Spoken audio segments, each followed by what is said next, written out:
ओफो, ससुर के आने पर इतनी तैयारियां। जब जाहिद खुद आएगा तब क्या करोगी तुम?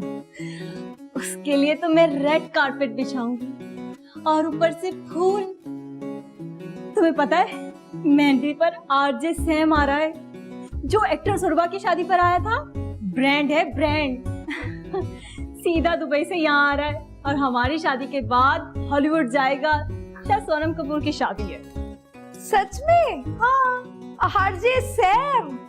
ओह माय गॉड, फिर तो कितना मजा आने वाला है ना। हाँ। वैसे जरीन काफी पैसे लेता होगा ना ये? ऑफ कोर्स, महंगा तो है, लेकिन हमें पैसे की क्या फिक्र, पापा के पास है ना। वैसे भी इस घर की पहली शादी है और शायद आखिरी। पता है मैं ऐसे सच कर पालकी में होके सवार चली रे, मैं तो अपने साजन के पार चली रे।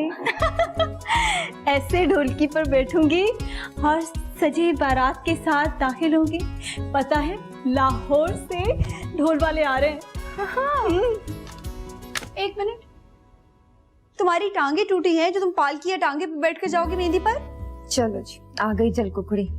ऐसा करो कि जाहिद से कहो कि दुल्हा बनकर हेलीकॉप्टर से पैराशूट से छलांग लगाए एन निकाह के स्टेज पर। कितना अच्छा आइडिया है ना? ये सारी जो प्लानिंग कर रही हो, पैसे कहाँ से आएंगे?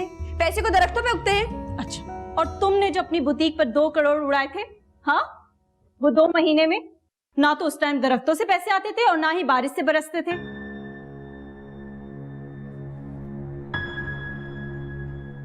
क्या जरूरत है तुम्हें इस तरह से कहने की? क्यों, देखा नहीं था कैसे बोल रही थी? पैसे कहाँ से आएंगे? ठीक है, बड़ी बहन है ना, बदतमीजी नहीं किया करो तुम हर वक्त। बहुत जेलस होती है।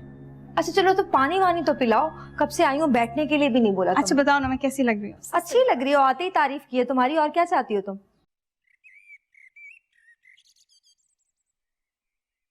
मैंने तो बिजनेस करने की कोशिश की थी, तजर्बा नहीं था, नुकसान हो गया। तो मैं तो पापा की हेल्प करना चाहती थी ना। तुम अपनी हेल्प ना अपने पास रखो। मेरी शादी के किसी भी इवेंट या किसी भी प्लानिंग में अगर तुमने टांग अड़ाई ना, तो मुझसे बुरा कोई नहीं होगा, ये याद रखना।